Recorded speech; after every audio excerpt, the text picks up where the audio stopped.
wabarakatuh. Alhamdulillahirrabbilalamin. Wassalatu wassalamu asrofil anbiya wal mursalin Sayyidina Muhammadin wa ala alihi washabihi wa barik wasallam ajmain. Puji syukur tidak lupa kita panjatkan kepada Allah Subhanahu wa taala yang berkat anugerah darinya lah kita masih diberi limpahan rezeki dan kesehatan yang dimana itu patut kita syukuri. Salam serta salam kita haturkan kepada junjungan kita Nabi besar Muhammad SAW yang telah membawa kita dari zaman jahiliyah zaman ke-8 menuju jalan yang sebenar, jalan berupa ajaran agama Islam yang begitu sempurna dan menjadi rahmat bagi semesta alam.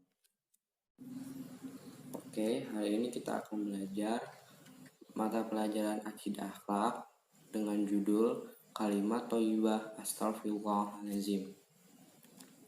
Nah, sebelumnya kita baca bismillah dulu. Bismillahirrahmanirrahim. Oke, langsung masuk kepada pokok pembahasan. Sebelumnya, ada yang tahukah kalimat thayyibah itu?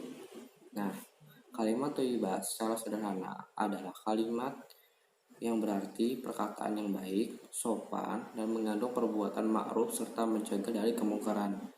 Ada banyak sekali macam kalimat thayyibah seperti kalimat thayyibah tasbih yang kita kenal subhanallah, kalimat thayyibah tahmid yang kita kenal alhamdulillah, kalimat thayyibah takbir yang kita kenal Allahu Akbar, dan kalimat thayyibah tahlil la ilaha illallah. Semuanya ini juga disebut dengan kalimat zikir. Ada juga kalimat thayyibah basmalah, bismillahirrahmanirrahim, kalimat thayyibah assalamualaikum, kalimat thayyibah tarji innalillahi wa inna ilaihi rajiun, kalimat thayyibah istighfar astagfirullahaladzim. Kita lanjutkan.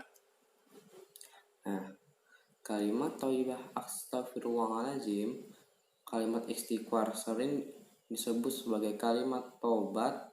Istighfar berarti memohon ampun kepada Allah Subhanahu wa taala atas dosa-dosa yang telah dilakukan. Artinya, aku mohon ampunan kepada Allah yang Maha Agung. Dalam Quran surah Al-Imran ayat 135 yang berbunyi, وَالَّذِينَ إِذَا فَعَلُوا فَاحِشَةً أَوْ ظَلَمُوا أَنفُسَهُمْ ذَكَرُوا اللَّهَ فَاسْتَغْفَرُوا لِذُنُوبِهِمْ وَمَن يَغْفِرُ الذُّنُوبَ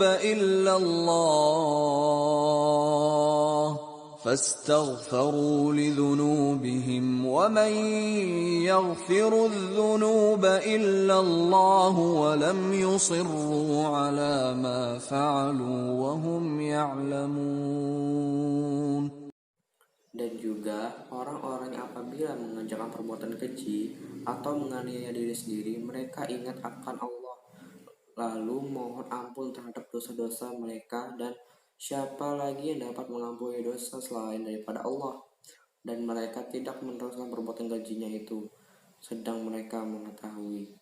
Nah, dari sini kita bisa belajar bahwa ketika kita telah melakukan kesalahan, kemudian kita ingat akan kesalahan itu, dan hati kita tergoyahkan, maka kita cepat-cepat bertobat. Ucapkan kalimat astagfirullahaladzim sebanyak-banyaknya. Karena tidak ada tempat lain, tidak ada tempat yang dapat menghapuskan dosa daripada kita datang kepada Allah. Hanya kepada Allah lah kita meminta pertolongan dan ampun akan dosa-dosa kita. Lalu, kapan kita mengucapkan kalimat istighfar? Adapun waktu yang tepat mengucapkan kalimat istighfar antara lain lupa melakukan kewajiban kita kepada Allah. Kayak apa sih? Lupa sholat, lupa berzakat, lupa menyantuni anak yatim dan sebagainya. Ketika kita melakukan kesalahan tersebut, hendaknya lah kita bertobat, mengucapkan kalimat astagfirullahaladzim, karena diri ini salah. Ketika diri ini salah, berarti kita berdosa dan menyakiti diri kita sendiri, berdosa pada diri kita sendiri, dan itu akan merugikan diri kita sendiri. Lanjut, melakukan kesalahan atau kekeliruan. Kesalahan seperti misal kita tidak sengaja menzolimi orang lain, kita tanpa sadar mencemooh, menggunjing, mengolok-olok atau dan sebagainya. Hendaknya kita cepat-cepat bertobat dan ucapkan kalimat astagfirullahaladzim. Yang ketiga, berdoa dan berzikir. Berdoa dan berzikir tidak hanya dilakukan sehabis sholat. Zikir itu bisa dilakukan kapan saja dan di mana saja, selama tempatnya bersih dan suci. Contoh masjid, rumah. Berarti yang seperti kamar mandi itu tidak boleh. Lanjut, manfaat mengucapkan kalimat istighfar. Nah, ada juga manfaatnya. Yang pertama, diampuni dosa-dosa kita. Yang kedua, diangkatnya derajat kita.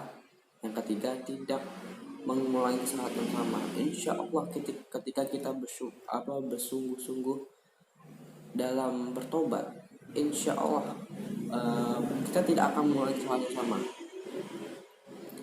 Nah, ada juga manfaat ketika kita mengucapkan atau mengamalkan istighfar setiap harinya adalah, yang pertama adalah membuat hati merasa lega, mengusir pikiran-pikiran jahat, memperkuat iman, melancarkan aktivitas, menenangkan diri, merasakan kehadiran Tuhan Sang Pencipta, menghindarkan diri dari segala kejahatan.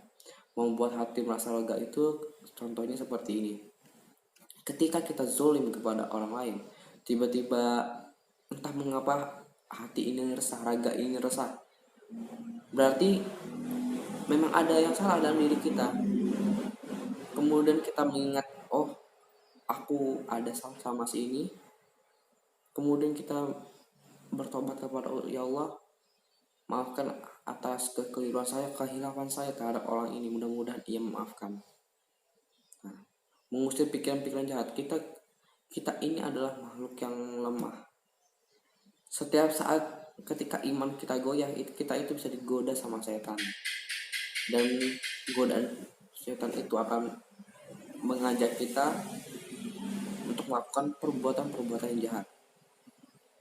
Yang ketiga, memperkuat iman. Iman kita akan berkualitas ketika kita mengakui bahwa di raga ini sangat membutuhkan Allah. Hanya kepada Allah lah kita memohon ampunan dari segala perbuatan zolim yang sengaja maupun tidak sengaja yang kita lakukan.